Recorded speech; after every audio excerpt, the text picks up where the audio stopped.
Olá, minha gente, muito bom dia. Esse domingo 28/8, nós estamos aqui começando mais um programa Café com Bispo. Obrigado pela sua audiência, por você estar aqui nos acompanhando. Eu os saúdo com paz, com alegria, que esse domingo seja um domingo fantástico para todos vocês, um domingo de paz.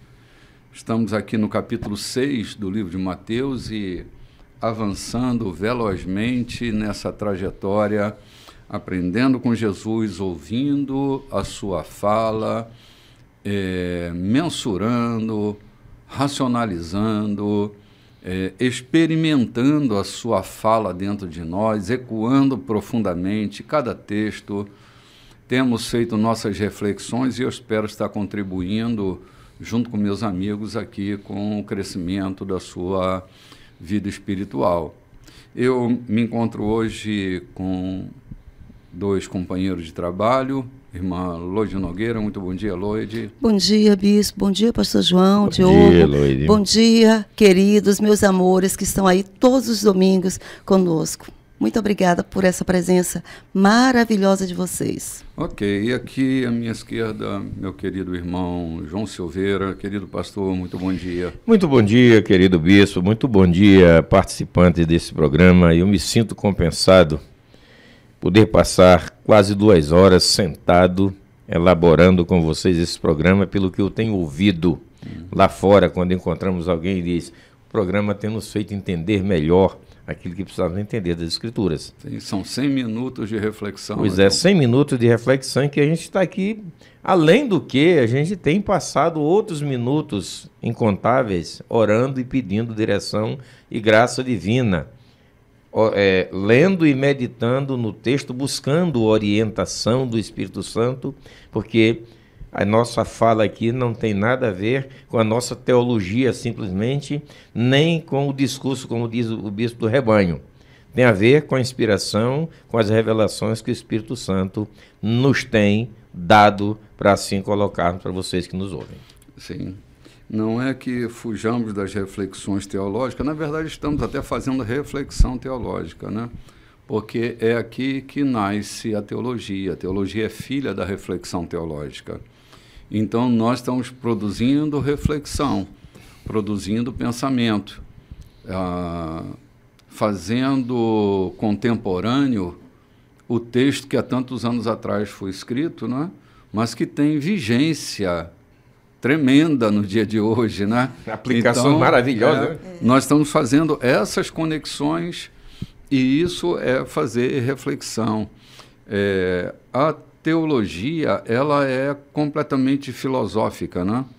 A teologia, ela é filosofal, porque ela é fruto dessas reflexões, contextualizando o texto. Então, essa é uma maravilha. Eu sou teólogo por formação acadêmica e não fujo e não nego minha origem, né? Todavia, essa liberdade para refletir, para olhar o texto de outros ângulos, né? Eu me lembro muito bem de um grupo de pensadores chamados de os literalistas. Eles antecederam esse movimento da cabala judaica, né? E os literalistas, eles tinham uma característica muito preciosa. Eles prescrutavam o texto, João, de todos os ângulos, eles esgotavam a prescrutação. Que riqueza, Riqueza. Né? Eles somavam o valor numérico das letras, eles olhavam até conseguirem penetrar o texto e ir ao âmago do texto. Não quero arrogar a virtude do literalista, mas a gente tem tentado fazer o máximo que a gente pode no texto bíblico, olhando dos ângulos que a gente pode olhar, para facilitar a penetração àquilo que está escrito, aquilo que está escrito quer dizer, né? Fazendo semântica do texto, né? Então, por isso a gente às vezes leva um tempão num versículo só, né? Tentando olhá-lo de várias direções. Então, que hoje seja um dia assim para nós, um dia de profunda reflexão, de pensamento aberto para estar ouvindo as palavras de Jesus e pensando nelas, não é? Nós já estamos aqui no capítulo 6 e no versículo 5, não é? Isso, eu queria chamar um pouco o que eu venho sentindo, o que eu penso. Eu me sento aqui,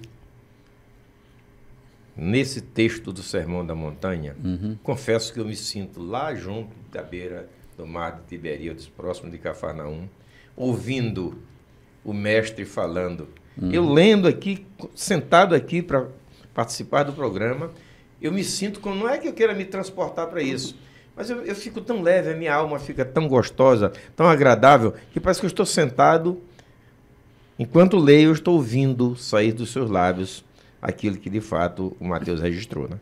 Sim, João, mas é justamente essa atmosfera interna criada que faz a gente estar mais perto mesmo, né? Se a gente lê e não se emociona mais, se a gente lê e não leva susto, isso tem alguma coisa que não está batendo direito em mim, porque ler as Escrituras deve nos remeter a esses sustos de vez em quando, né? Ao coração palpitando, a sentir perfumes, a estar, na verdade, transportado, né, para o cenário. Isso faz a gente penetrar o texto com a simplicidade e a pureza que deve nos ser devida, né, ao tocar no texto bíblico. E eu queria não arrogar também, mas sentir-me como Paulo fala a respeito de Epáfras, sobre os Colossos, um fiel transmissor da palavra. Sim. Que nós sejamos nessa manhã e em todos os programas, na verdade, como aquele homem que Paulo dá testemunho, vocês aprenderam de Epáfras, um fiel transmissor, ensinador da palavra. Sim, que seja assim desse jeito, né, Jogão?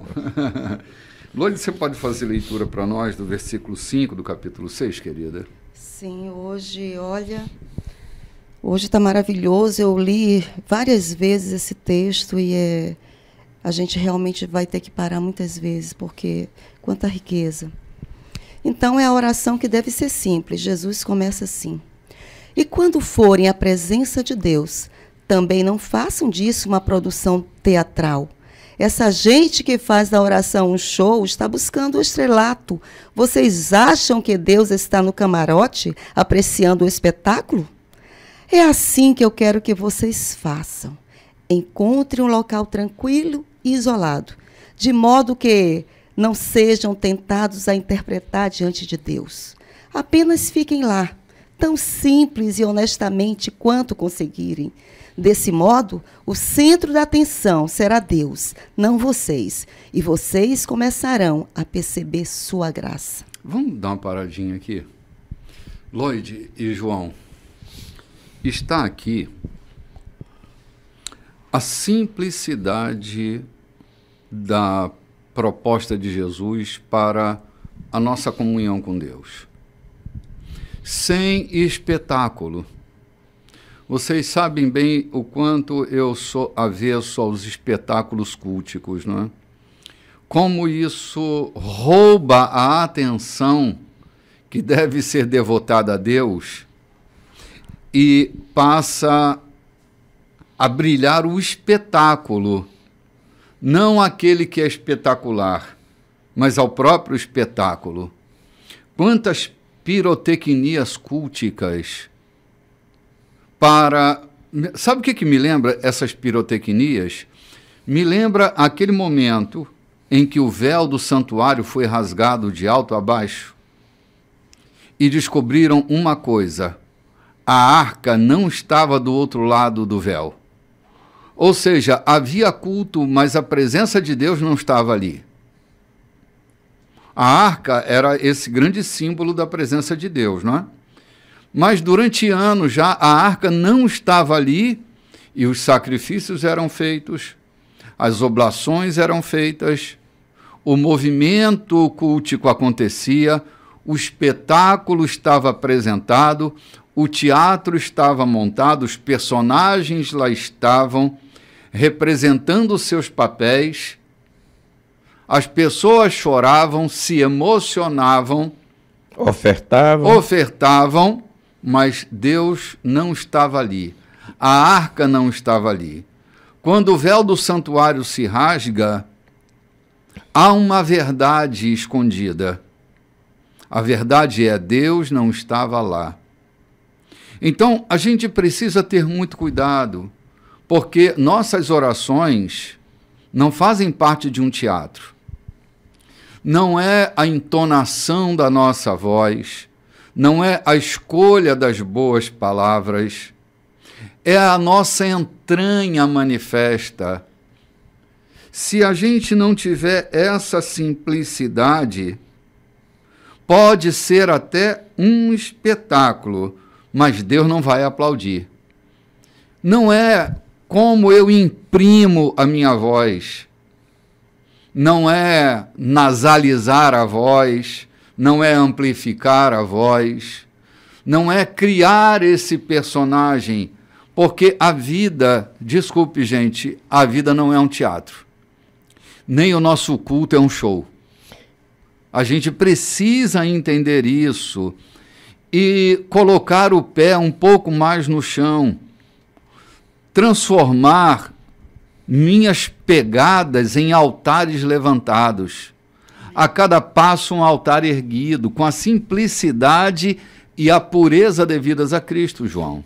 Fazer como nós já falamos aqui, o Josué coloca um altar debaixo da água do rio. Sim. Aquele é o meu momento de adoração. Aquela é minha adoração a Deus. Um altar debaixo do rio. Sim, escondido, né? Mas voltando à questão da arca, o mais grave de tudo isso é que sabia-se que ela não estava lá. Não havia inocência em ninguém. Uhum. Todo aquele espetáculo cultico era sabido pelos líderes que a arca já não estava mais lá. Sim. Se tinha algum ingênuo que não sabia, era algum visitante, alguém que trazia o seu sacrifício para ser apresentado como se tudo estivesse acontecendo normalmente. Talvez esses tenham sido enganados. Todavia, os líderes, os responsáveis por aquele culto, sabiam que a arca não estava ali. Sim, João. É que todo ator sabe o papel que desempenha e o enredo da peça, entende? O problema não é esse, o problema está no povo que assiste, achando que aquilo é um espetáculo que deve ser respeitado. Jesus fala dessa aplicação das nossas redes sociais, né? Ou seja, não dê publicidade, não use o Instagram para fazer propaganda da bondade que você pratica. Sabe, está tão atual essa fala de Jesus, essa divulgação da minha imagem de doador, de facilitador. É tão comum hoje, nas redes sociais, fazer propaganda do bem que se faz, porque acho que há uma necessidade da gente ser visto tão grande, né?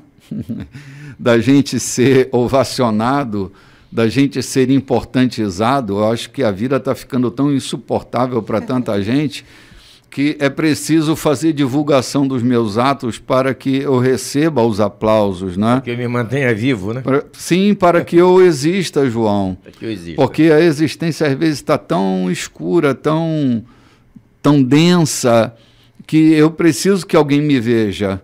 Eu preciso ter visibilidade. Eu assisti uma entrevista num programa outro dia, do rapaz que dizia que a mãe não era importante, o pai não era importante, porque eles não tinham tantos seguidores no Instagram. Ele era importante, e as pessoas que o seguiam eram importantes, mas o pai e a mãe não eram importantes, nem era importantizado por ele, porque eles não tinham importância nenhuma. Entende como a mentalidade da contemporaneidade vem sendo construída a partir de valores completamente absurdos de popularização das minhas ações. Não, se eu faço bem, eu não preciso popularizar isso. Eu não preciso dar visibilidade a isso.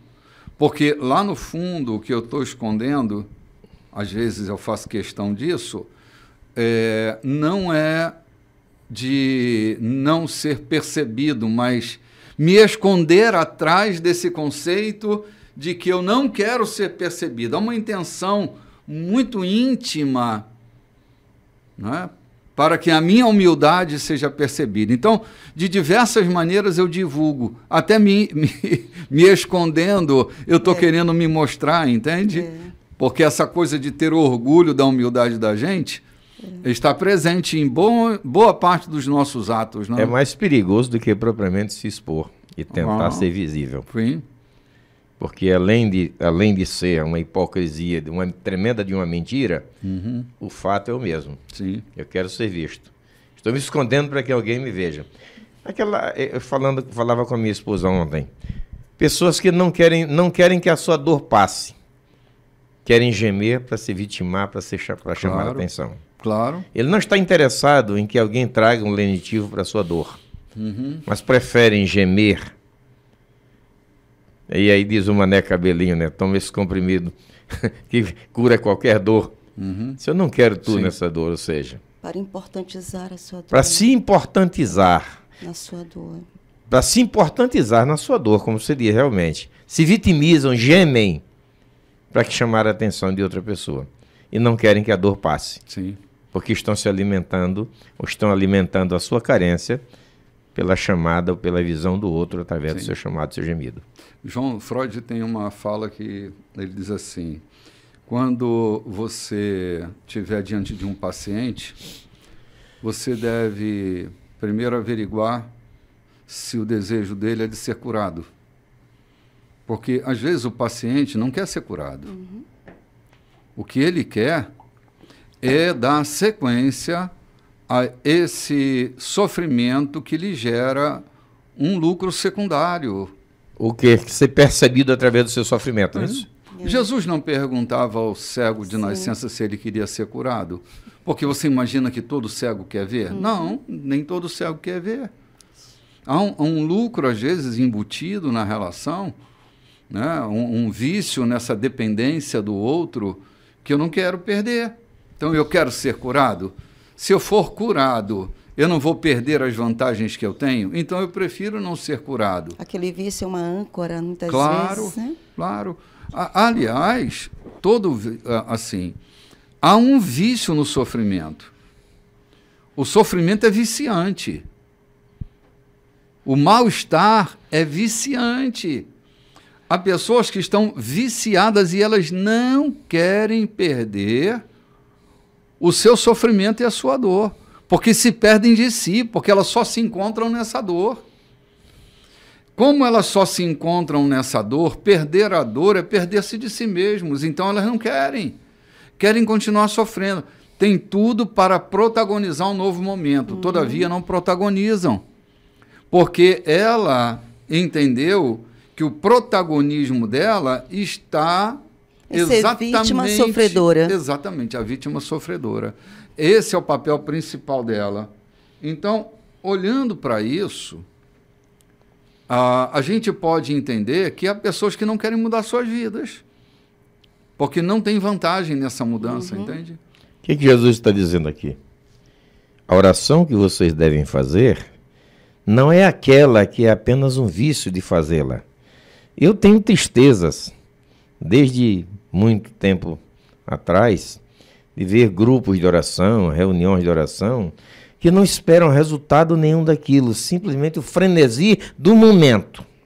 Eu chamo de criança que chupa uma chupeta, que pega uma chupeta. Está chorando e alguém lhe põe uma chupeta na boca e ele se cala. Mas ele não absorve nada.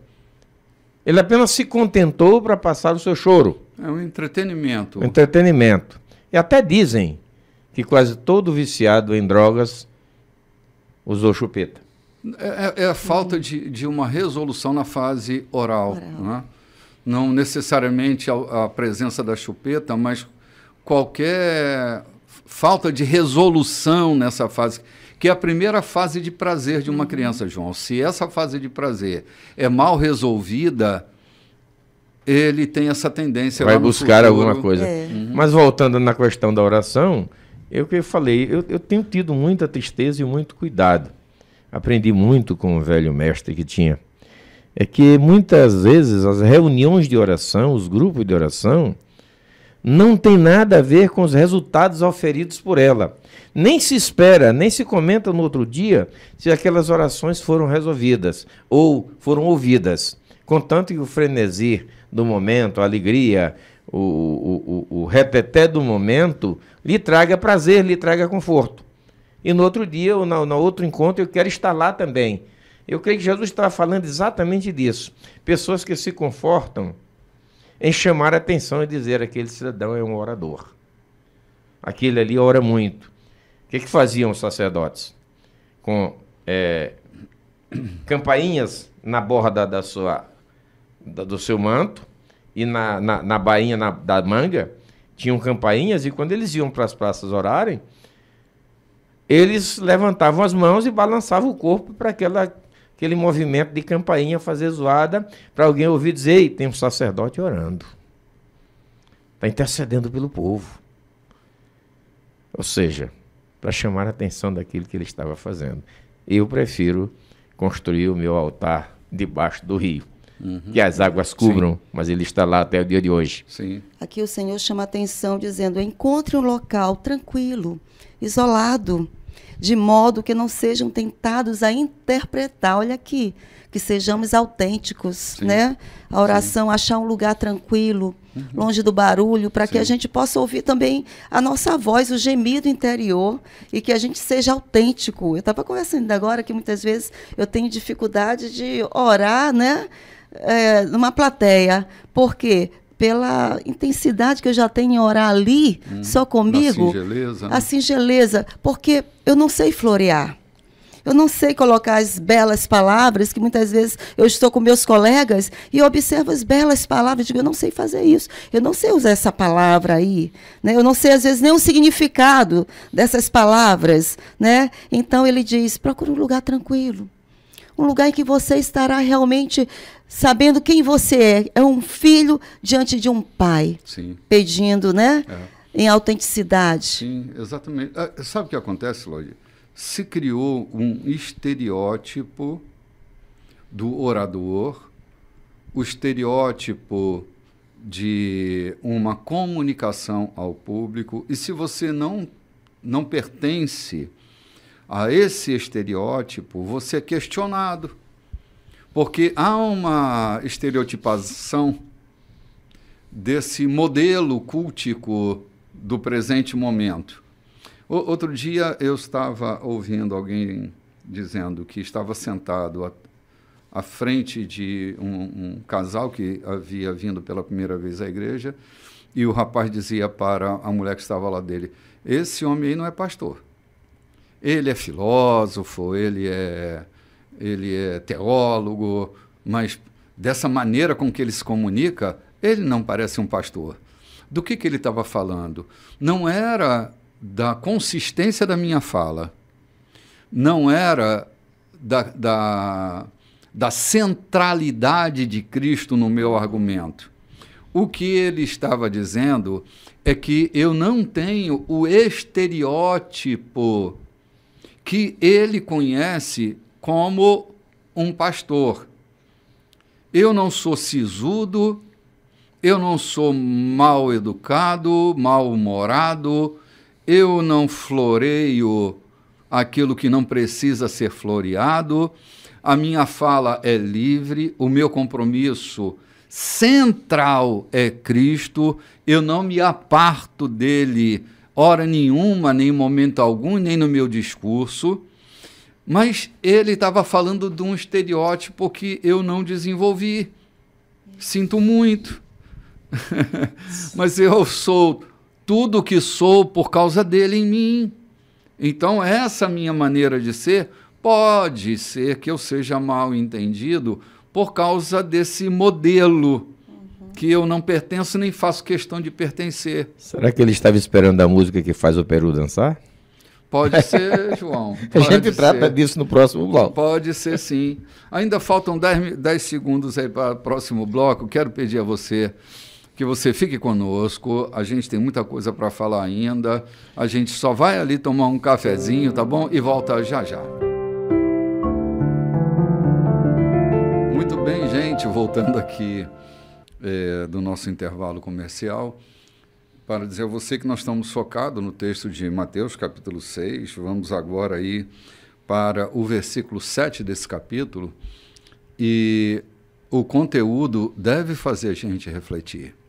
Queridos, a gente passa por um período, só fazendo uma retomada bem rápida aqui, há poucos anos atrás, surgiram movimentos que destoam assim dessa simplicidade e dessa pureza devidas a Cristo, por causa dessa tendência mística que acompanha o ser humano, sempre a busca de um misticismo, de alguma coisa além do véu, de alguma coisa fantasiosa.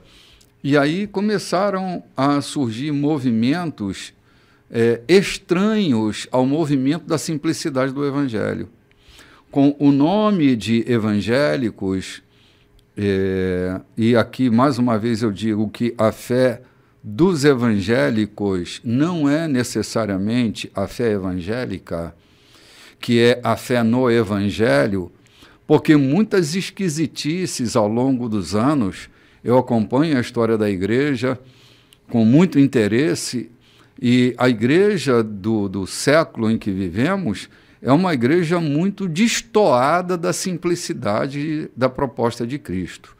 Olha só o que ele diz nessa versão da linguagem contemporânea, editada pela Editora Vida, uma das mais respeitadas editoras hoje aqui no país. Olha o que é que está registrado na fala de Jesus. Você pode ler, né, Loide? O versículo 7 do capítulo 6. Vamos lá. O mundo está cheio de pessoas que se julgam guerreiros de oração, mas que nem sabem o que é orar. Utilizam-se de fórmulas, programas, conselhos e técnicas de vendas para conseguir o que querem de Deus. Não façam essa asneira. Vocês estão diante do Pai e Ele sabe de que vocês estão precisando melhor que vocês mesmos. Com um Deus assim, que os ama tanto, vocês podem orar de maneira muito simples, deste modo. Vamos dar uma paradinha aqui. Deste modo, e a gente vai falar já já do modo que ele ensinou. Essa coisa do mundo estar cheio de guerreiros de oração que nem sabe o que é orar, de que se utilizam de fórmulas, propagandas, conselhos e técnicas de venda para conseguir o que querem de Deus, isso me remete às postagens via Instagram, que, como uma cachoeira, elas são despejadas na internet. Há uma modinha agora, uma modinha extremamente perigosa e venenosa. É muito comum a expressão assim: Deus mandou eu te dizer, e aí larga a sua fala. Deus mandou eu te para agora do que você está fazendo, porque Deus te mandou um recado. Essas expressões são expressões usadas com esse intuito marqueteiro de vender, de monetizar a sua imagem, impressionando um incauto, alguém que está desesperado ali. E Deus mandou eu te dizer. Cara, de onde vem isso, se não de um desejo de se fazer propaganda, e propaganda de si mesmo? Não é nenhuma propaganda divina, não é um intuito de evangelização, é o intuito de ser visto e de monetizar. Monetizar é transformar a sua imagem e a sua comunicação em money, em dinheiro. Monetizar é fabricar dinheiro com essa propaganda.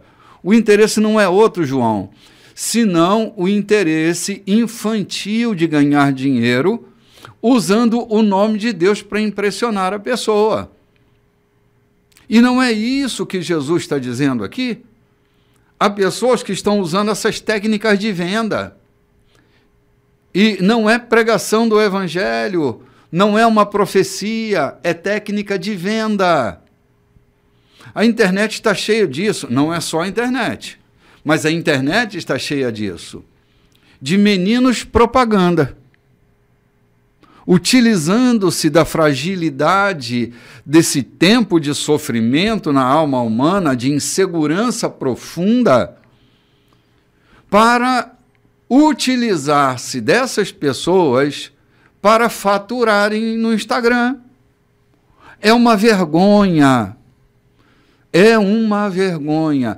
Não é a popularização do evangelho, é a popularização da imagem de pessoas que só querem lograr vantagem e se utilizam do nome de Deus para que isso aconteça. Uma vergonha.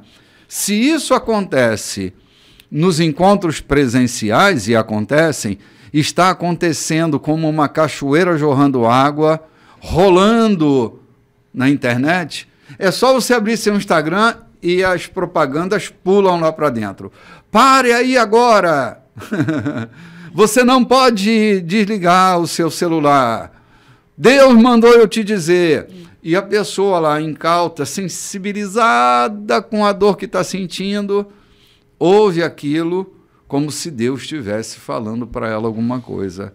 E essa infantilidade tem machucado muita gente, né? Daí uma avalanche de crentes incautos, de crentes sofredores. Rasos, crentes, né, João? Rasos, que não procuram o seu pastor, preferem... Hoje, isso é uma caixinha de promessa daquela de antigamente. Antigamente veio através de caixinha de promessa, não é isso? Era. Ninguém saía de casa sem abrir a sua caixinha de promessa e tirar a sua promessa. Não era o seu versículo, era uma promessa. Caixinha de promessa. Hoje, nós estamos com essa caixinha de promessa chamada WhatsApp ou qualquer outra coisa dessa natureza. Ao abrir, não desligue seu celular antes que termine de ouvir essa mensagem. Ou seja, crentes cheios de recursos de propaganda. Crentes cheios de vazios nas suas vidas, entendeu? Sim. A igreja está, gente, tem obreiros excelentes que têm gastado a sua vida em ensinar. Estava lendo o Luciano Subirá essa semana, um livro lançado novo, a coisa mais linda, quando ele fala do Epáfras, e que Paulo dizendo, um homem abalizado no ensinamento, e a gente por aí, crentes ou pessoas querendo seguir a fé, baseadas nessas loucuras chamadas mensagem, eis que eu te digo. Começou na igreja, né?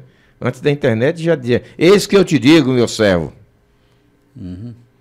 Eis que eu te digo o quê? Receitas, né? Fórmulas prontinhas ali, né? Sim, modelo de devocional, de meditação. E a pessoa não cresce, porque fica ali, né? Seguindo aquela receita. Estagnada ali, estagnada, né? Como orar, o relógio de oração, como eu devo orar. Quer dizer, a Bíblia já ensina, o Senhor já ensina como se deve orar. Mas aí vai seguindo aqueles recursos tão rasos, né? Tão rasos. Claro, eu não sei orar, mas eu procuro alguém. Como é que eu oro? Como é que me ensina? Como é o começo? Aqui está a base. Sim. Aqui está a base. Aqui em Mateus o Senhor diz, o próprio Jesus, olha, não faça essa asneira, não cometa. Aqui está o modelo adequado. Ele deixou. Comece dizendo, Pai. Sim. Pai. Pai nosso, né? Pai nosso. Não é meu pai, é Pai nosso. Não é só meu pai, é Pai nosso. Você sabe que Paulo diz que enquanto o herdeiro é menino, em nada ele é discrepante ou difere do escravo, ainda que ele seja senhor de tudo. Por quê? Porque o herdeiro menino, ele ainda precisa de tutores e curadores. E é isso que acontece quando esses influenciadores digitais do mundo religioso, o que eles fazem é essa tutoria sobre herdeiros meninos, que influenciam nas decisões que os meninos vão tomar. Então, é preciso ter autonomia, e Jesus vai ensinar a oração de autonomia, assumindo Deus como Pai, mantendo uma relação de intimidade, sem intermediações. Alguém me dizia, você que é mais íntimo de Deus do que eu falei, por que eu sou mais íntimo que você? Se a mesma condição que você tem, eu tenho. Se nós somos filhos do mesmo Pai. Não tem essa distinção, essa coisa de eu ser mais importante. Eu posso ser mais velho na fé, mas mais importante não. Então, por que eu fico me escondendo? Porque minha mente ainda é mente de menino. Eu continuo acreditando que tem alguém mais importante que eu na relação de si com Deus, não é? E todos nós somos tão importantes. Por isso, o Pai é nosso, não é meu. É um perigo eu achar que é meu pai, porque o Pai é nosso. É plural. Ele não é pai. Eu não sou filho único nessa relação. São vários irmãos. Somos vários irmãos que estamos morando em vários lugares, que pertencemos a várias tribos, mas o Pai é nosso. Essa expressão tira toda aquela avalanche de você é mais chegado de Deus do que eu, então fale com ele a meu respeito. Sim, exatamente. Fale você mesmo. Eu posso interceder por você e não tem nenhum problema. Pai é nosso. Mas o acesso é seu também, né? A gente... O Pai é nosso, o pão é nosso. O pão é nosso, exatamente. Vamos lá fazer a leitura. Nosso. Tudo é nosso. Tudo é nosso. E nós de Deus, né? Então ele disse assim, deste modo, né?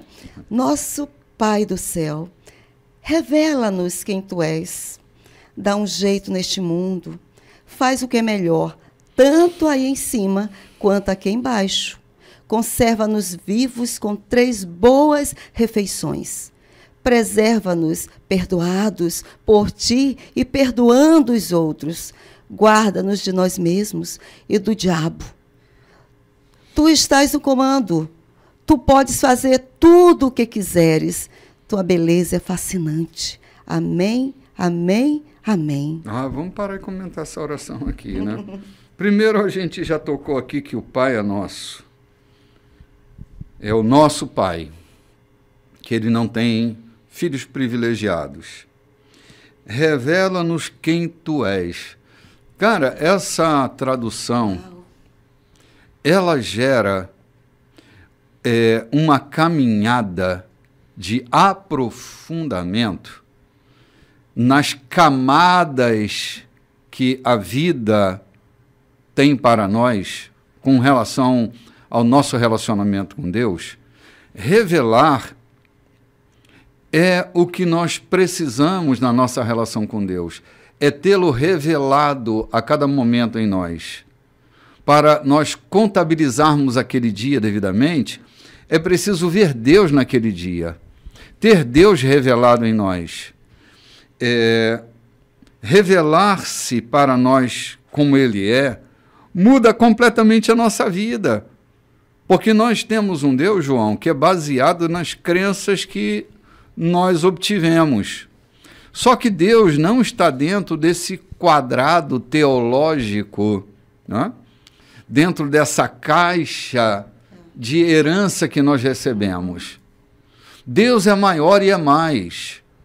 E tê-lo revelado, perceber a grandeza de Deus, muda completamente, não só o nosso discurso, mas muda completamente a nossa vida. Deus é mais, Deus é maior do que tudo que pensamos, do que tudo que pedimos. Ele é muito maior. Ele sabe o que fazer. Que apesar de ser maior, não está tão distante de nós. Apesar de ser infinitamente maior do que aquilo que pensamos, do que aquilo que vemos, Ele quer se revelar a nós. Ele quer que entendamos. O que é que diz o profeta Oséias? Conheçamos e prossigamos em conhecer o Senhor. O Salmo 115, o salmista diz: Senhor, que o teu nome seja glorificado e revelado e não nosso. Sim, sim. Ou seja, apesar de toda essa grandiosidade, essa soberania, ele quer se revelar a nós e quer que conheçamos a sua revelação. Quer que conheçamos ele como se revela a nós. Sim. E não é a forma que ele se revela a mim que vai se revelar a ti. A cada um de nós, conforme a nossa possibilidade de aceitar, de ver, de sentir, de necessitar, ele se revela. Sim, é o prazer dele, né, João? Uhum. É o prazer dele. E Jesus dá essa importância falando, olha, é importante que vocês saibam quem é esse Pai. A importância de saber de quem vocês são filhos, porque o que tem filhos que não conhecem os seus pais, e essa relação hoje de crenças, né? Deus, que pai é Deus? É o pai igual o pai que eu tenho no terreno? Então, tem pessoas hoje que fazem essa comparação. Eu vou a Deus o mesmo jeito que eu vou ao meu pai. Né? Então, isso impede, há muitos impedimentos de chegar ao Pai do céu, porque muitas vezes faz essa associação. O Pai do céu deve ser igual ao meu pai terreno. Né? E aí se perde de Deus, se perde a oportunidade de ter uma intimidade com Deus. Então, por isso ele diz, olha, é importante você pedir, revela-te a mim, porque eu também preciso te conhecer. Só essa parte aqui a gente já pode ficar preso. Já dá um outro estudo. Eu tenho a necessidade de conhecer quem é o meu pai. Eu conheço filhos que colocam investigação para conhecer onde está o meu pai, onde ele mora, porque se perderam a infância, se perderam do seu pai e perderam a sua identidade, que precisam saber quem é o seu pai, para que dê um destino à sua vida, porque o pai é isso, né? Ele dá uma palavra de destino. Então, Jesus dá importância, conheçam antes de tudo, nesse momento a sós com o seu pai, precisam conhecer quem é o seu pai. Sim. De ter Deus sabido em nós é resultado da informação que nos deram. Ter Deus revelado em nós parte da a experiência que eu tenho com Deus. Aqui está uma grande diferença entre ter um Deus que eu fui sabido, que me disseram dele, e o Deus que eu conheci. É mais ou menos assim. Aquela mulher samaritana que se encontra com Jesus lá no Poço de Jacó, ela entra na cidade anunciando o que ela viu lá no poço. Os homens de Samaria correm e vão ao poço e têm um contato com Jesus. Eles voltam, se encontram com aquela mulher e dizem para ela, agora não é mais pelo que tu dizes, nós mesmos temos conhecido essa glória. A diferença é essa, de um Deus que me disseram que é, e de um Deus que eu conheci, que foi revelado a mim. É uma relação agora pessoal que eu tenho com ele. Não é mais pelo dito dos meus pais. É pela experiência pessoal que eu tive com ele. Isso é que muda a vida da gente. Esse texto, ou a consubstanciação dele, está lá no livro de Jó, né?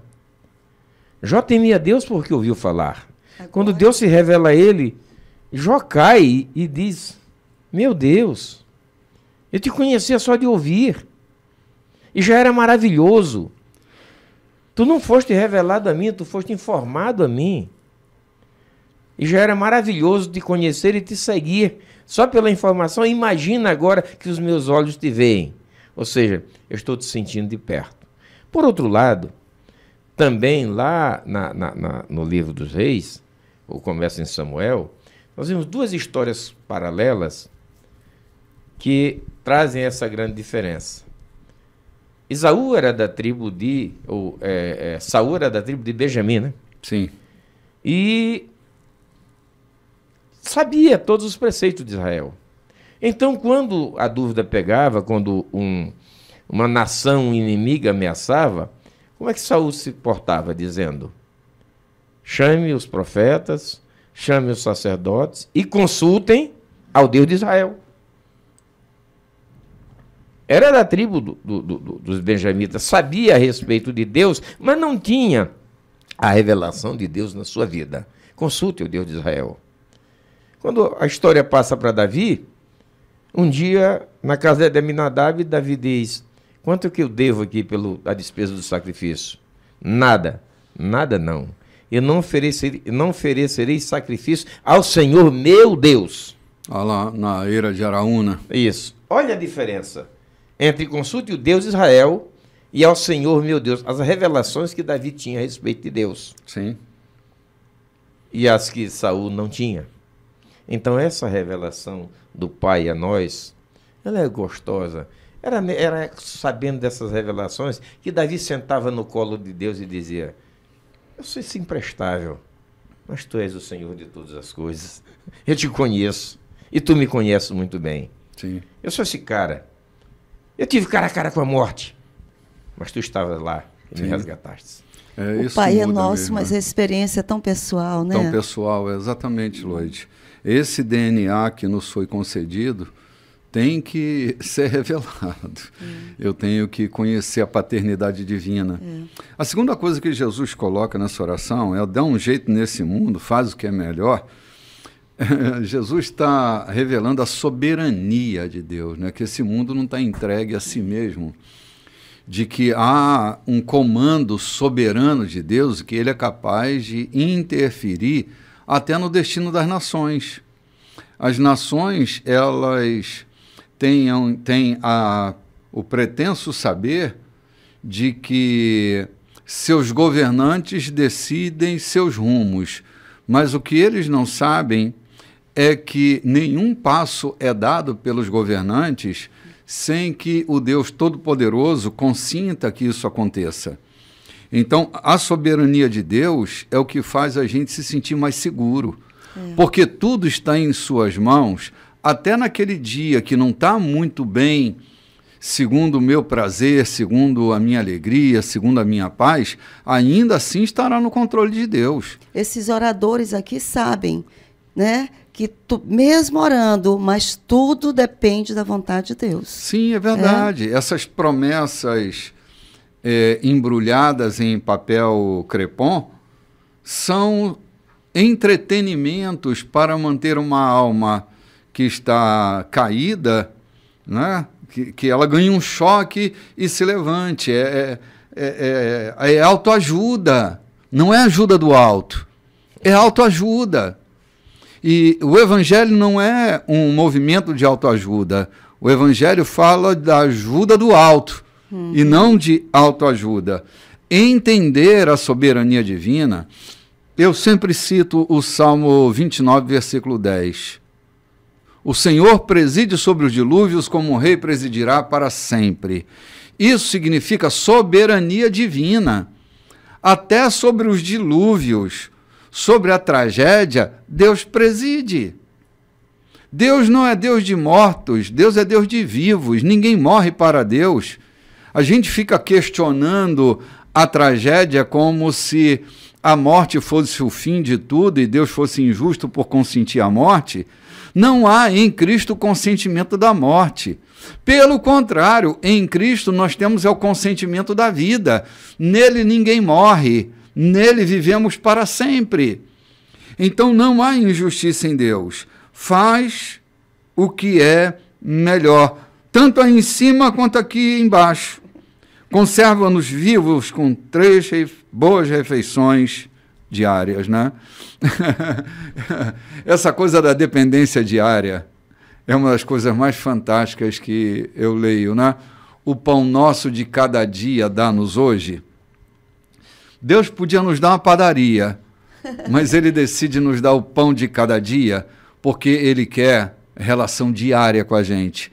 Era a mesma questão do maná. Se guardasse um dia para o outro, apodrecia. Porque ele quer nos dar pão fresco todo dia. É uma relação diária, João. Não é uma relação semanal. Não é uma relação dominical. É uma relação de todo dia. É o pão nosso de cada dia, dando-nos hoje. O desejo de Deus é ter uma relação diária com a gente, Por isso, ele não dá uma refeição para a semana, uma refeição para o mês, uma refeição para o ano. A refeição é diária, é relacionamento diário com ele. É o maná caindo do céu todo dia na nossa mesa. Jesus é um pão fresquinho. Ora, é pão fresco todo dia. Todo dia. É dessa relação que Jesus está liberando. Deus quer comunhão diária, né? Apenas uma observação sobre o maná. Todos os dias ele manda o maná. Agora nós precisamos ir lá. Sim. Buscá-lo. Tem que buscar o maná. Ele cai e a gente vai lá. A gente vai lá comer o maná agora. Agora é hora do nosso café. A gente volta já já. Gente, voltando aqui e refletindo sobre essa oração sem alegorias, sem loucura, fora desse grupo de guerreiros de oração, entrando na simplicidade e na profundidade de uma oração consistente, não é? Jesus dizendo, o pão nosso de cada dia nos dai hoje, dependência diária de Deus, preserva-nos perdoados por ti e perdoando os outros, guarda-nos de nós mesmos e do diabo. Deixa eu parar aqui. Tem uma canção do Chico César que é Senhor, livra-me, né? Protege-me de mim. Protege-me de mim mesmo, da bondade de gente ruim e da maldade de gente boa. É uma oração, né? É uma oração.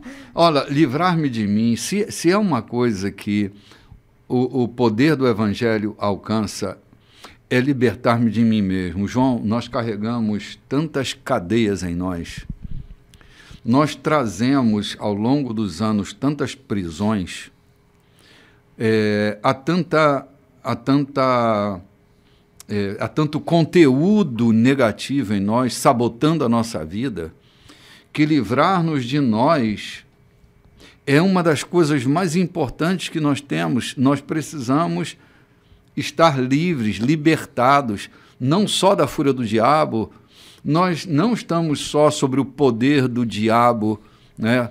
Quando endemoniados somos, nós estamos também presos por prisões internas que não têm absolutamente nada a ver com o diabo. Então não é só uma questão de diabolizar as coisas que estão dentro de mim, mas também de livrar-me de mim. Há um vilão dentro de cada um de nós que nós não gostamos dele, não queremos dar publicidade a ele, nós queremos fugir dele, mas ele aqui e ali anda sabotando a nossa vida. Então, Jesus é consciente disso, e na oração dele livra-me de mim mesmo e livra-me também do diabo, das armadilhas das diabruras que ele provoca. Então, livrar-me de mim, é bom distinguir isso, porque tudo a gente atribui ao diabo. E grande parte daquilo que nos causa mal não vem do diabo, ele nem precisa trabalhar, vem de dentro de nós mesmos. É aquela palavra de Tiago, né? De onde vêm as guerras? De onde vem a maldade? Tiago diz que vem de dentro do homem, não vem do diabo. Nós trabalhamos no programa passado sobre a cobiça. A cobiça é coisa do diabo? Não, é coisa nossa. Inteiramente do coração do homem. A ira é coisa do diabo? Não. Vem inteiramente parte do coração do homem. Sim, mas o bonzinho que está em nós não quer admitir isso. Então, livrar-me de mim mesmo é um grande feito. Quando eu estou livre de mim, eu resisto ao diabo. O que Tiago diz? Resistir o diabo e ele fugirá de vós. Sujeitai-vos a Deus, resistir ao diabo. Se eu estiver livre de mim, eu tenho capacidade de resisti-lo. Sim. João, há muitos anos atrás, eu fui chamado para pacificar uma situação onde o marido tinha traído, era a prática dele trair a mulher. E ele foi pego no flagrante adultério. E aí, qual foi a desculpa dele? Que ele fazia isso enquanto estava endemoniado. Então, a culpa não era dele, tadinho dele, era do diabo. A mulher acreditou nesse demonismo e decidiu perdoá-lo porque ele só fazia isso endemoniado. Então, a culpa era do demônio, não é dele. Quantas diabruras nós cometemos e colocamos na conta do diabo quando o problema é nosso? É o problema desse vilão que nos habita, desse algoz que nos atormenta. Está dentro de nós. Então, livrar-nos de nós mesmos é papel do Evangelho. Por que ele faz o Evangelho? O Evangelho me revela como eu sou, inclusive minhas maldades. E esse é um poder da graça. A graça revela a minha maldade a fim de que ela seja tratada devidamente, renunciada, crucificada. Amém. Por isso, a graça nos revela. A graça não nos esconde, não traz maquiagem, como faz a lei. A lei, ela traz maquiagens grossas. Ela pode esconder um vilão, mas a graça não. A graça sempre vai revelar aquilo que eu sou e em quem eu tenho me tornado. Então, por isso, é possível eu me tornar uma pessoa melhor, porque eu sou revelado diante da graça. E as obras do diabo também me são reveladas. Então, revelado e perdoado, né? E perdoado, mantendo-nos perdoados e perdoando.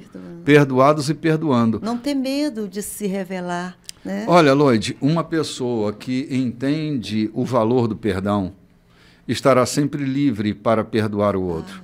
Eu não sei quantos de vocês já precisaram ser perdoados. Eu estou falando de necessidade. Estou falando mais do que um alívio emocional proporcionado pelo perdão. Estou falando de vida. Uhum. Quantos de vocês a vida de vocês dependeram de perdão para continuar vivendo? Quando a gente tem essa necessidade e recebe perdão, a gente entende o que é perdoar. Então, manter-me perdoado e manter-me perdoando é uma condição desse meu coração perdoado. Eu sei o valor do perdão. Eu já necessitei ser perdoado. E como é desesperadora a falta do perdão. Então, essa relação entre perdoar e ser perdoado, assim como, isso é uma relação que produz a saúde dentro de nós. Pessoas que não sabem perdoar são pessoas que talvez nunca tiveram uma necessidade de perdão na vida delas. Bispo, eu costumo dizer que eu tenho dificuldade de crer, falei isso no programa passado, eu tenho dificuldade de crer que um perdoado não sinta o desejo de perdoar. Que alguém que foi perdoado não tenha a intenção, o desejo e até a continuidade de perdoar. Eu entendo que alguém que não tem a mínima vontade de perdoar, por conta do seu egoísmo, por conta do seu ressentimento ou qualquer outra coisa, é que de fato ele não foi perdoado, ele foi maquiado. Uhum. Porque o perdão produz uma sensação de querer perdoar. Da liberdade, João. Ser perdoado dá liberdade. E pessoas que vivem em liberdade, tudo que elas querem é que os outros também sejam livres. Não querem escravizar ninguém. Não querem manipular a vida de ninguém. Eu nunca vi uma pessoa feliz enchendo a paciência de outra pessoa. Gente feliz quer tratar da sua vida e seguir em frente. Não fica perturbando a vida das outras pessoas. Deixa as pessoas irem para o seu caminho, não é? Isso me lembra aquela passagem da mulher na casa do Simão, né? Encontrou Jesus lá e tudo que ela tinha de mais precioso, aquele perfume caríssimo. Quantos anos aquela mulher não deve ter, né? Trabalhado para encher aquele vaso de alabastro e ela estava ali se sentindo tão perdoada, né? Que ela quebrou aquele vaso aos pés do Senhor, né? Aquele vaso de alabastro, assim, naquele momento, a economia era muito restrita, né? Era o governo romano dominando a economia. Então, o vaso de alabastro ele era usado como uma caderneta de poupança, como uma fonte de investimento. Às vezes, passava de mãe para filha, para que, numa hora de emergência, se pudesse vender aquele vaso, obter recursos para continuar vivendo. Então, o que aquela mulher faz é entregar o seu tesouro, O seu tudo. o seu futuro, aquilo que ela tinha de mais precioso, né? Esse é o valor de ser perdoado. O sentimento do perdão estava tão grato dentro A dela gratidão. que ela não teve por valoroso aquilo que podia lhe ser um socorro futuro, né? João, eu conheço pessoas que acham que não têm do que ser perdoadas. Não é porque não tem, é porque se arrogam. Entende? Se arrogam. Essa semana minha filha estava me falando que ouviu uma série de um famoso cantor de uma dupla, filhos de crente, nascidos na igreja, e eu tive o desprazer de, por acaso, estar bisbilhotando alguma coisa na internet e ouvi dele uma expressão quando seu irmão dizia que deixou para reconhecer aquilo que Deus lhe fez. E alguém questionou o outro, o irmão mais velho, e ele disse: bem, tem hora que eu não tenho tempo de pensar em Deus. Se ele não me atrapalhar, já está muito bom. Olha que coisa louca. Que estupidez. Foram criados no meio evangélico. Que estupidez. Que deve ser uma pessoa não perdoado até por si mesmo, né? Porque o perdão tem essa história, né? Que pessoas recebem o perdão do outro, mas têm dificuldade de perdoar a si mesmo os seus erros. Até atraem para si culpas que não são dele, porque não conseguem se perdoar. Sim. Entendo isso. Sim, verdade. Tu estás no comando é a própria definição de soberania, né? Tu estás no comando. E está mesmo. Gente, não há nada nesse mundo que esteja fora do controle de Deus. Entendamos isso. Inclusive, quando nós estivermos sofrendo, entendamos isso. Se Ele está contigo, vai terminar tudo bem, ainda que aparentemente esteja tudo mal. Novos ciclos normalmente acontecem com o fim de outros. Então, é necessário que morra um ciclo para que outro se inicie. Há coisas que precisam acabar na nossa vida e que nós não temos coragem de acabar. Como Ele está no comando, Ele vai acabar por nós, para nos libertar para o novo ciclo. A gente que nunca consegue entrar no novo ciclo, João, porque não consegue sair do velho ciclo. E por isso as orações repetitivas. Claro, tudo e se ele repete fala sobre o tempo isso, inteiro. né? Não buscar as orações repetitivas, como os pagãos fazem. Né? Sim, porque estamos vivendo vida pagã. Não deixamos a fila andar, não avançamos. O escritor aos Hebreus diz assim: remove o primeiro para que o segundo se estabeleça. Muitas vezes o segundo não se estabelece na nossa vida porque nós não abrimos mão do primeiro. Estamos agarrados ali ou pelos benefícios do primeiro ciclo ou pelo mal do primeiro ciclo, mas a gente não consegue se desvencilhar dele e nunca entra na glória de uma segunda casa. Há pessoas que nunca vão viver a glória de uma segunda casa porque não abrem mão da glória da primeira. Isso. Sabe, não sabem admitir que passou, que acabou, que é a hora de recomeçar.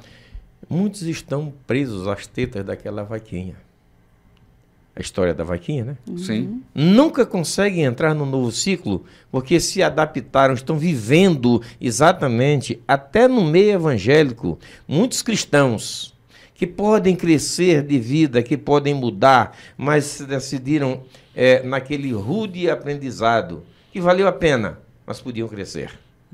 Não cresceram porque estão presos àqueles rudimentos que precisam avançar, que precisam perdoar-se, que precisam entender que a vida está passando, de que não é uma nova modalidade, não é um novo evangelho, mas é o conhecimento do evangelho. É o crescimento no evangelho. É o conhecimento de Deus, como falávamos agora. Sim, verdade. Olha, tudo podes fazer. Tudo o que quiseres, tu podes fazer. Tua beleza é fascinante. Amém, amém, amém. Eu li um texto de Rubem Alves que ele dizia que ele às vezes estava exposto ao anátema. E muitas vezes é assim que a gente se sente, meio que exposto ao anátema. Mas ele dizia assim, que ele queria uma teologia mais próxima da beleza do que da verdade. Porque a beleza nos remete ao estado de amantes. E a verdade é o início das nossas guerras. Eu tenho falado das verdades do rebanho, né, que o homem do rebanho precisa das verdades do rebanho para se manter dentro do rebanho. Há verdades que não são divinas, são verdades do rebanho. E muitas vezes a gente não consegue enxergar a beleza por causa das verdades. Verdades, volto a repetir aqui, sublinhando para eu não ser equivocado, verdades que são unicamente verdades do rebanho, não verdades divinas. Porque a verdade divina nos remete à beleza, e a verdade do rebanho nos remete a uma verdade que faz incendiar as fogueiras da separação. Isso é triste, mas nós que pertencemos ao mundo religioso, nós estamos com uma teologia mais próxima da verdade do que da beleza. Porque são verdades que montam fogueiras. Agora mesmo pode estar sendo uma fogueira sendo montada para queimar. Sim, sim. Porque a gente precisa estar atento que a verdade é uma pessoa, mais do que um conceito, a verdade é uma pessoa. Quando Jesus diz, eu sou a verdade, entendamos que a verdade é Cristo, que a verdade não é necessariamente conceitual. A verdade, ela está encarnada em Cristo. Se você quer conhecer a verdade, conheça Cristo, Ele é a verdade. As verdades conceituais são verdades do rebanho, são aquelas verdades que nos mantêm dentro daquele partido político, dentro daquela agremiação religiosa, dentro daquela denominação religiosa, aquela conveniência, dentro da verdade daquela família. São verdades daquele rebanho. Necessariamente não são verdades divinas. Eu poderia citar um monte de exemplo aqui, vou me eximir disso para deixar que esse conceito transborde na mente de cada um, né? Nós falávamos aqui, em intervalo, sobre aquele judeu que para ele era uma verdade ter um sacerdote em casa, uma imagem, um cenáculo ou qualquer coisa, era uma verdade para ele insofismável. Para ele era mais que verdade.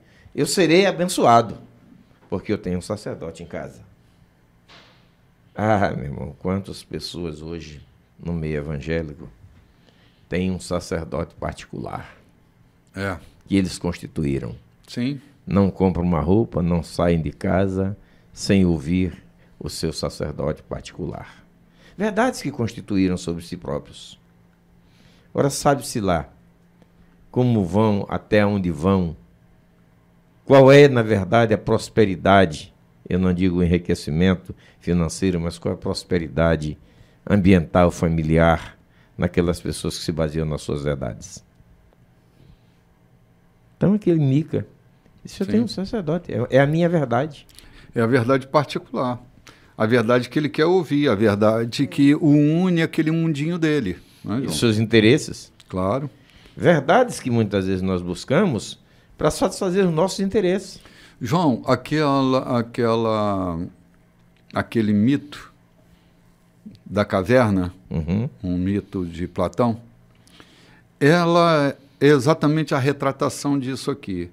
A verdade que pertencem à caverna. A gente desconhece que há um mundo maior do que a verdade da caverna. Porque a verdade da caverna me mantém dentro da caverna. Mas quando eu rompo com a verdade da caverna, eu encontro mais verdades também do lado de fora. E às vezes o medo das pessoas se perderem com outras verdades é que a doutrinação da caverna, às vezes, é muito rigorosa. A verdade da caverna não é toda a verdade. Não é toda a verdade. Lembra do mito da Cangapara? Uhum. É o mesmo mito. São as verdades daquele rebanho que não são toda a verdade. Pode ser que haja parte da verdade, ou também não haja nenhuma verdade, Lloyd. Pior, Apenas um conceito. Apenas um conceito imobilizador para manter o sujeito do rebanho dentro do rebanho. E às vezes o sujeito do rebanho é tão domesticado que ele não consegue encontrar verdades fora do seu próprio rebanho. Daí as nossas fronteiras estão espessas. Daí a gente diabolizar o outro. Daí a gente agredir o outro. Porque as verdades do rebanho são preconceituosas. Lembra que eu disse que são verdades de fogueiras? Verdades que constroem fogueiras. Parece que a Idade Média voltou. A Idade Média é aqui. O que era a Idade Média? Verdades da fogueira. De um mundo que pertencia àquele rebanho. Pensou diferente, compreendeu diferente. Fogueira. Quantas vezes nós estamos na fogueira da língua de pessoas que olham para nós e, como nós não temos as mesmas verdades do rebanho delas, nós somos incendiados por causa disso. A gente já falou aqui tantas vezes quando passamos pelo livro de Atos. O que levou Estevão ao apedrejamento? A verdade do rebanho. A verdade daquela religião que era a mais pura, a mais puritana da época. E a que se sentia insofismável, uma verdade, ou seja, as suas verdades estavam acima da vida humana. Da própria verdade, né? Acima da própria verdade. Acima da própria verdade, acima do sentimento humano, valor humano. Eles não estavam matando Estevão para dar exemplo de nada. Estavam matando porque a sua fúria, a sua verdade estava estampada ali na vida de Estevão. Eles sabiam que o que Estevão via, o que Estevão dizia, era mais absoluta verdade vinda daquele que é a verdade. Todavia, não conseguiam resistir, decidiram eliminá-lo. Sim. Há muita gente que prefere nos eliminar do que nos ouvir. Sim, João, é mais prático, mais aliviador. É melhor eliminar. Você se lembra que Jesus diz para os fariseus: vocês estão buscando nas Escrituras conhecer a verdade? Eu estou aqui do lado de vocês, vocês não me prescrutam. Eu sou a própria Torá, eu sou a Escritura, e vocês não me discernem. Estão perdidos dentro de uma literatura. Lembram do texto, né? Apesar de que essa estão perdidos dentro dessa literatura, porque vocês estão buscando a verdade está aqui. Eu sou a verdade, vocês não me prescrutam, não me discernem, não me identificam. Como vão conhecer a verdade da Escritura sem me conhecer? Eu estou aqui o tempo todo. Eu creio que eles estavam buscando a verdade, que era o próprio Cristo, mas não conforme a verdade, mas conforme a sua verdade ou a verdade interior de cada um. Sim, é o que eu estou chamando de verdade do rebanho, João. Então como é que eu vou enxergar Cristo se eu tenho a verdade do meu rebanho? Ou a minha verdade do rebanho? Eu não consigo ver. Há coisas, João, que Jesus está fazendo e a gente está atribuindo ao diabo, porque as nossas lentes estão comprometidas com essas, entre aspas, verdades. Aquilo que você estava falando da pessoa que disse esse homem não é um pastor, é porque a sua verdade era aquela que tangia para um movimento que fosse de encontro àquilo que ele sentia, aquela verdade que ele tinha, e não a verdade do Evangelho, mas uma verdade mitológica, uma verdade religiosa, uma verdade cultural no meio religioso. Sim, exatamente.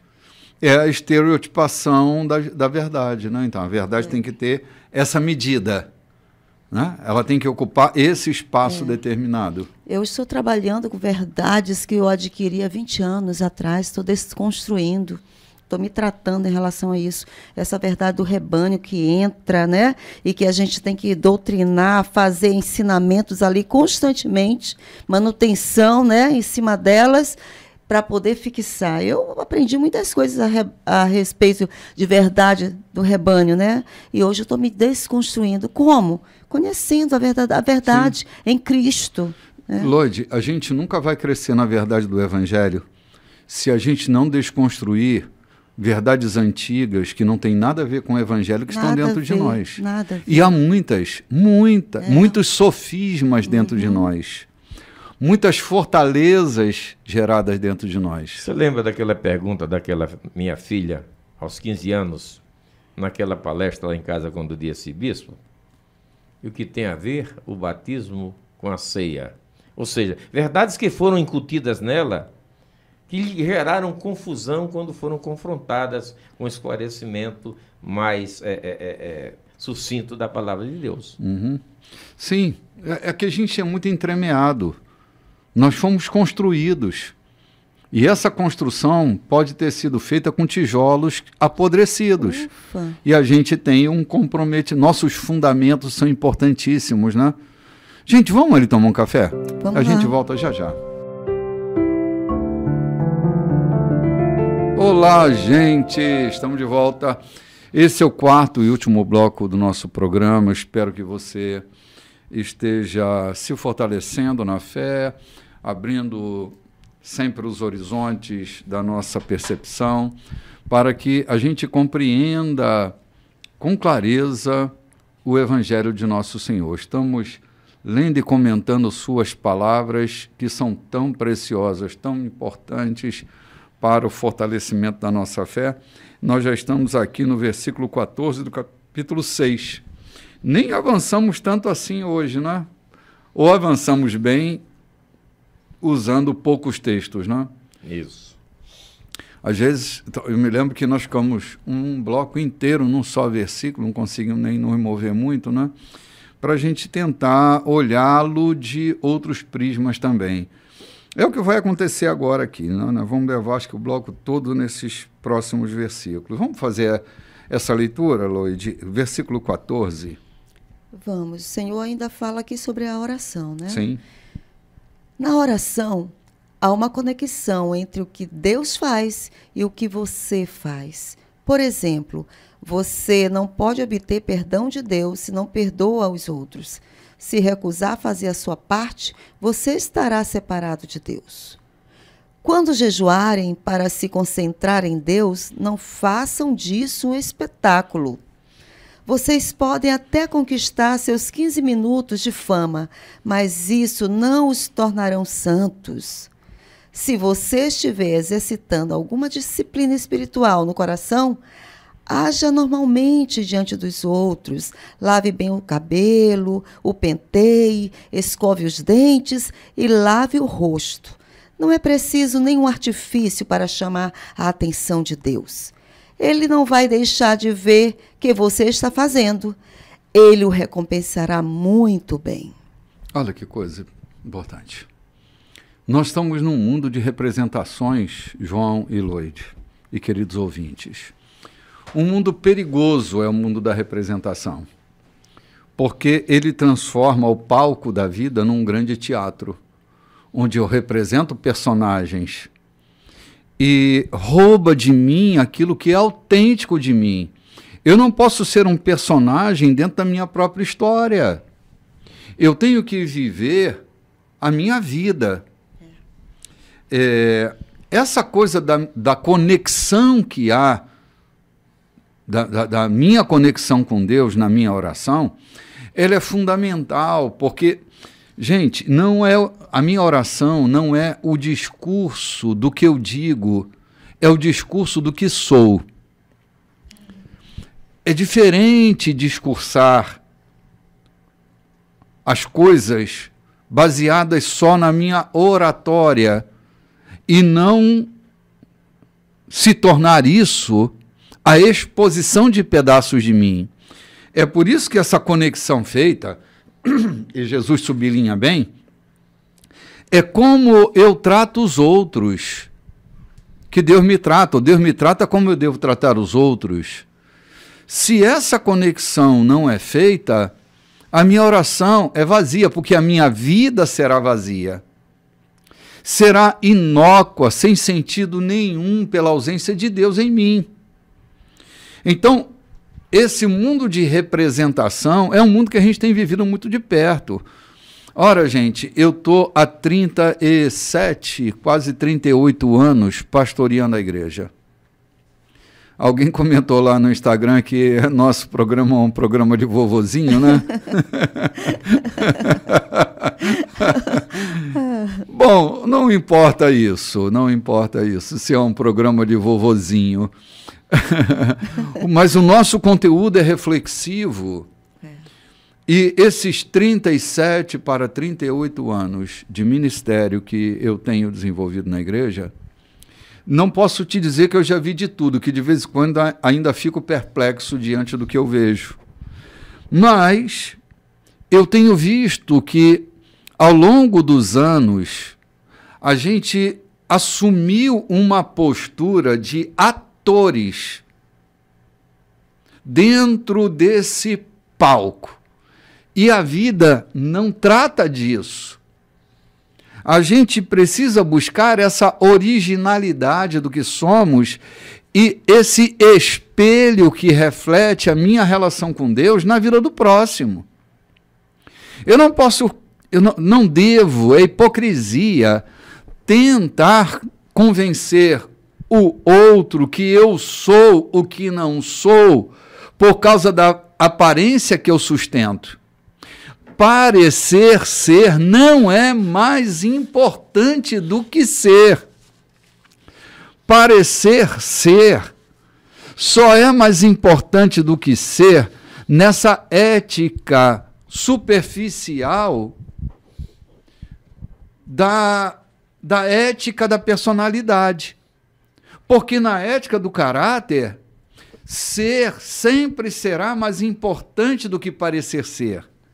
Mas como a gente vive esse esvaziamento contemporâneo, o esvaziamento do ser, então parecer ser uma pessoa de relevância, então eu uso o quê? Eu uso a oratória, eu uso a indumentária, eu uso os bens que eu possuo, os cacuetes espirituais. Cacuetes, sim, para parecer que sou, quando eu não sou.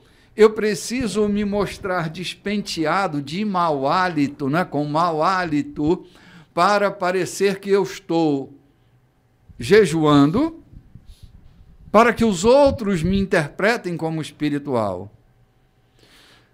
Eu preciso forjar profecias para me respeitarem como profetas. Já algumas vezes na minha experiência pastoreando a igreja, eu estava diante de um quadro psicótico, mas com aparência de espiritualidade. Profecias que se derivavam de alucinações.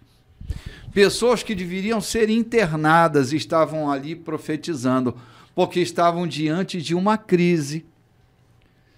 Então, quem não discerne, olha para aquilo que, meu Deus do céu, Deus falou comigo. Não falou contigo. Quando Deus fala com a gente, eu sempre uso a expressão do salmista, né? A corça da cria no meio do bosque, o cedro do Líbano se racha do alto a baixo, a montanha treme na sua base, os rios e o mar se agitam. Quando Deus fala, alguma coisa acontece. O mundo entra em concordância. Minha irmã, uau, quando eu digo Deus me falou, eu preciso ter responsabilidade. Eita. É por isso que eu estou me implicando com esse universo do TikTok e do Instagram, de para aí, porque Deus mandou eu te falar. Deus não mandou falar coisíssima nenhuma. Isso brota de alguém querendo parecer ser o que de verdade não é. Impressionar pessoas. Faturar em cima disso. João, porque assim, essa parada da internet, ela gera um faturamento monetário. Eu estava do lado de uma pessoa outro dia que ela dizia assim, poxa, meu amigo ganhou R$6.000 com uma postagem dele. Ou seja, está se monetizando, criando grana a partir disso. Então, parecer ser Eu tenho visto, assim, atenciosamente, é minha obrigação fazer isso. Não é que eu queira censurar ninguém, mas é minha obrigação e minha responsabilidade ouvir com cuidado as coisas que eu ouço. Eu tenho responsabilidade com a minha vida e responsabilidade pastoral. Mas quando eu ouço alguém com uma voz de dominação, quando eu vejo alguém querendo dominar alguém com sua oratória, eu fico preocupado. Chamando os outros de meus filhos. Cara, teus filhos são filhos da tua mulher contigo. Não queira transformar os filhos de Deus em teus filhos, em tuas propriedades. Mas as pessoas inseguras, com ausência de paternalização, elas correm atrás porque se sentem seguras na voz de alguém que assume paternidade. Meus filhos na fé. Que filho? Não pariu ninguém na fé. Não pariu ninguém. Mas esse sentimento, João, como nós estamos cheios de líderes narcísicos, líderes adoecidos pelo narcisismo severo, dentro e fora da igreja, na política inúmeros, na igreja inúmeros também, na vida são inúmeros. E eles se dão bem em cima dos inseguros, que ficam dependendo dessa paternidade. Alguns não fazem uma compra, não compram um par de sapatos, não compram uma lingerie, não compram uma cueca sem que a sua paternidade decida por eles, a cor, o valor, onde vão, onde deixam de ir. Elas querem ser controladas porque querem se sentir seguras nesse controle, porque elas não suportam a vida delas, elas não sabem reger suas próprias vidas. Então se deixam ser infantilizadas, porque essa infantilização dá a elas a ideia de segurança. Eu tenho um pai que me controla, eu tenho um pai que me leva, eu tenho um pai que segura pela minha mão. Então, essa coisa de chamar meu pai, minha mãe na igreja, cara, isso para mim é preocupante. Mas não são poucos aqueles que se dizem pai na fé de algumas pessoas, não é? Isso para mim é meio que estranho. Eu não gosto, eu não uso, porque parece assim uma donação daquilo que não é seu. Parece assim uma prepotência, uma vaidade. Prepotência e vaidade é uma assim, vaidade. João. Mas além disso, tem aquela questão também dos que se chamam filhos. Um dia desse eu falava de alguém, amigo meu, eu não faço nenhum negócio sem comunicar ao meu pastor. E essa coisa toda. Não sabe andar sozinho com suas próprias pernas. Herdeiro menino. É que depois ele teve um problema com a sua família e o pastor foi aconselhado, e o pastor disse, não venha para cá, se eu tiver o mesmo problema na sua casa. E não deu jeito. Uhum. Fiquei pensando, onde está aquele filho, aquele obediente, respeitoso com o seu pastor, que quando foi para recebê-lo em casa, receber um conselho, ele o recebeu a pedradas. Sim, obediência é conveniente, João. Sabe, a gente vive nessas conveniências. É por isso que Jesus censura essa coisa. Cara, quer jejuar, jejua. Uhum. É um pecado jejuar? Não. Quer jejuar? Jejua. Você tem o direito de jejuar. Até é bom para a saúde.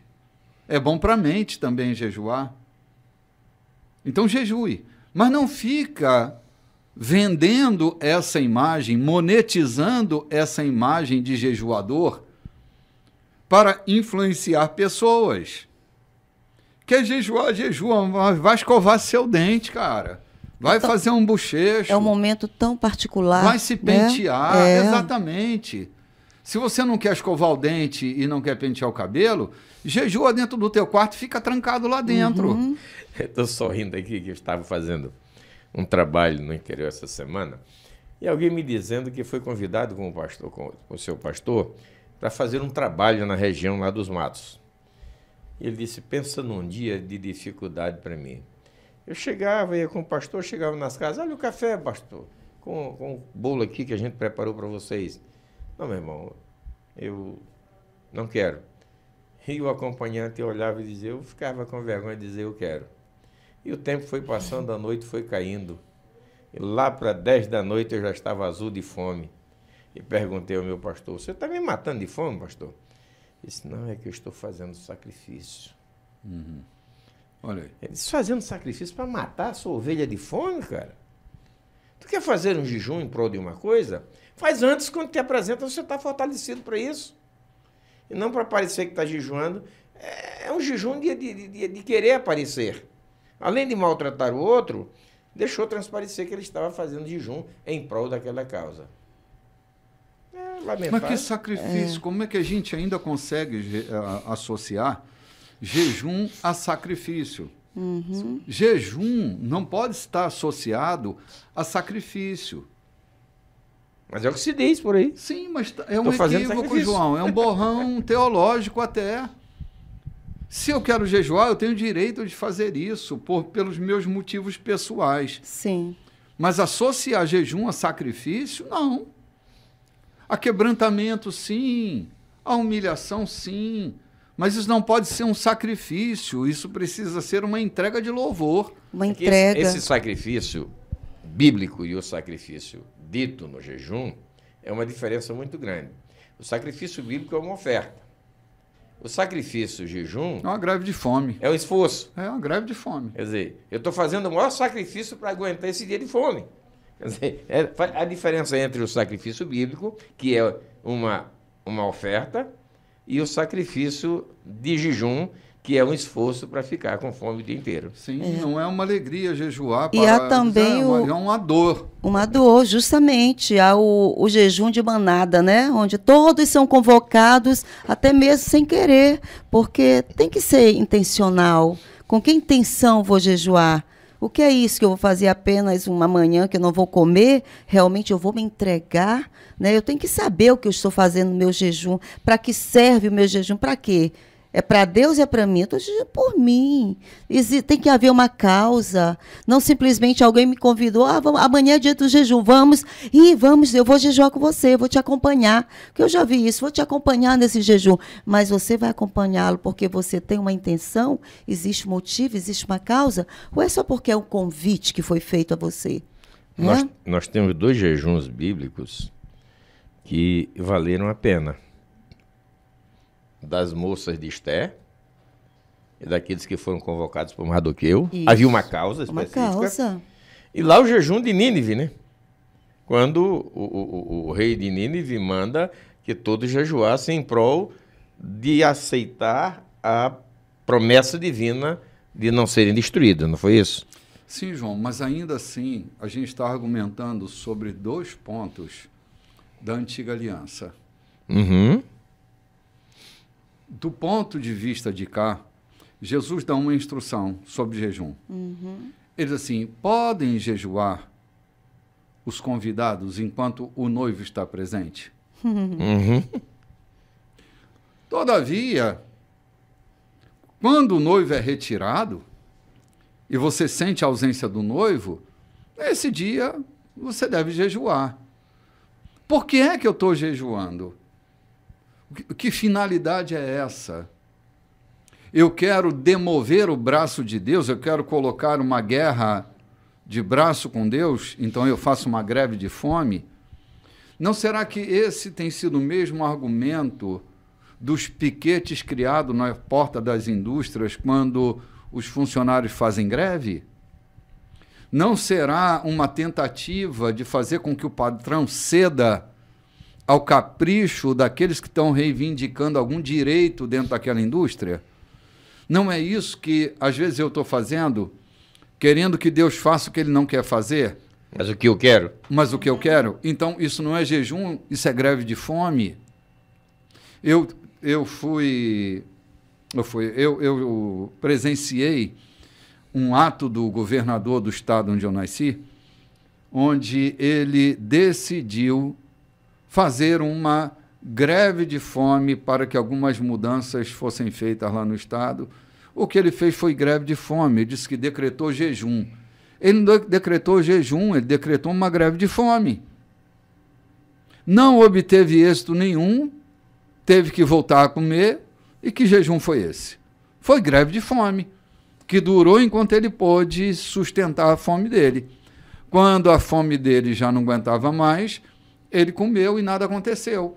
Então, assim, é preciso a gente ter cuidado para não ficar parecendo para os outros que a gente é aquilo que a gente não é de verdade. Toda a questão aqui está na hipocrisia. Na hipocrisia. Falar em hipocrisia, há muita gente ouve a palavra hipocrisia e às vezes tem dificuldade de definição. Eu lembro que a gente estava numa mesa, alguns pastores, há uns 50 anos atrás, e um dos pastores pergunta ao outro que estava perto, seu irmão mais velho, o que é uma hipocrisia? Ele pega aquelas uvinhas de enfeite de mesa, muito parecidas com a uva normal, pega e põe na mão do outro. Hipocrisia é isso aqui. Aí ele sorriu e disse, é o que parece, mas não é. Tem toda a aparência, mas não é de verdade. É de plástico. Tem. A hipocrisia parte daquela ideia das duas máscaras do teatro, né? Uma cara de sorriso e uma cara de tristeza. A hipocrisia nasce dessa expressão, é uma palavra grega, né? Que tem a ver com essas duas caras, João. Parece que é uma uva de verdade, mas não é. É uma representação, uma alegoria, uma fantasia, não é realidade. Os caras que fazem isso parece que são, mas não são. Não é o meu discurso, não é a aparência que eu carrego que leva à seriedade do meu ser. Os hipócritas fazem isso muito bem. Eles conseguem usar essa máscara de teatro. Mas é máscara, não passa de máscara. É uma casca que representa, mas lá no fundo, só são quem são. Tire a máscara e você vai ver quem é o personagem que está por trás da máscara. É só representação. É isso que Jesus está censurando aqui, para que a gente não faça como fazem os hipócritas. Esse jejum de aparência de faz de conta, né? Sim, quer jejuar, jejua. Vai para dentro do teu quarto. Acho que é bom, é gostoso. Se tem que ter uma atividade, vai para a atividade, mas penteia o cabelo. É uma forma de se disciplinar. Mantenha o sorriso. Ok? Sim, uma forma de se disciplinar. Uma forma de disciplinar a sua carne, disciplinar a sua mente. É uma forma de você ousar disciplinar. Limpar até o corpo, né, João? É. Limpar até o corpo. O jejum intermitente é recomendado aí para a saúde, né? Então não tem nenhum problema. Gente, nós estamos aqui há 4 minutos de terminar o nosso programa e eu queria convidar você para estar conosco no nosso encontro das 18h30. Nossa semana começa assim, com o café da manhã, que está indo ao ar agora às 7 horas da manhã para a rádio, mas esse mesmo programa ele é reprisado no YouTube. Então, se você perdeu o programa na rádio, né? Estamos chegando aqui no final. Puxa, cheguei agora no final, queria participar. Não tem problema. Agora, às 9 horas da manhã, vai ser postado no nosso canal YouTube toda a íntegra desse programa. E o endereço lá é Igreja da Colheita. Entrou lá, Igreja da Colheita, o primeiro programa que vai aparecer, possivelmente, é o programa de hoje, que será postado às 9 horas da manhã. Está chegando a hora da postagem dele. Depois, nós temos o nosso encontro noturno, que está sendo transmitido também ao vivo pelo YouTube, às 18h30, e pela rádio. A mensagem vai ser transmitida a partir das 19 horas, mas é um encontro ao vivo. A gente só corta o período do louvor porque nosso horário é a partir das 19 horas. E como na nossa liturgia, 18h30, começa o nosso período do louvor, a gente tem só o período da mensagem que vai aí... Via rádio. Via rádio às 19 horas. Mas estamos lá desde as 18h30 no YouTube. Também temos as nossas postagens diárias no Instagram, que é o @Igreja da Colheita. Diariamente estamos postando coisas para você ter material durante a semana para estar se alimentando, se fortalecendo. Terça-feira às 19 horas, ao vivo, é transmitido um programa só pelo Instagram, chamado Café com... Divã da Graça. Divã da Graça, obrigado. Estou com tanto programa na cabeça aqui. É no Divã da Graça. Esse encontro é um encontro de muitos anos que a gente vinha mantendo ele presencial, no período da pandemia, a gente se recolheu e passou a fazê-lo pelo Instagram, que novamente é o @Igreja da Colheita. 19 horas, pontualmente, eu começo a reflexão desse Divã da Graça. Às quintas-feiras, às 19h30, também com transmissão para o Instagram, mas é um encontro presencial, 19h30, aqui na rua Santo Antônio, número 14, no Recanto dos Vinhais. Nós esperamos por você. E nossa programação vai fluindo pela semana toda e você é nosso convidado. O próximo domingo será domingo eucarístico para nós. Domingo de Santa Ceia, queremos já antecipadamente convidar você para estar conosco no encontro das 18h30. Que bom, meus irmãos, estar com vocês nessa manhã. Foi muito gostoso, a gente está feliz e esperançoso de que a palavra de Deus transmitida daqui, desse ponto, chegue ao seu coração, aos seus ouvidos e ao seu coração e tenha efeitos maravilhosos. Shalom. Forte abraço em todos vocês. Não se esqueçam, nossas redes sociais, no Instagram, @Igreja da Colheita, no YouTube, o nosso canal é Igreja da Colheita e nós vamos nos encontrando por aí. Bom domingo para todos.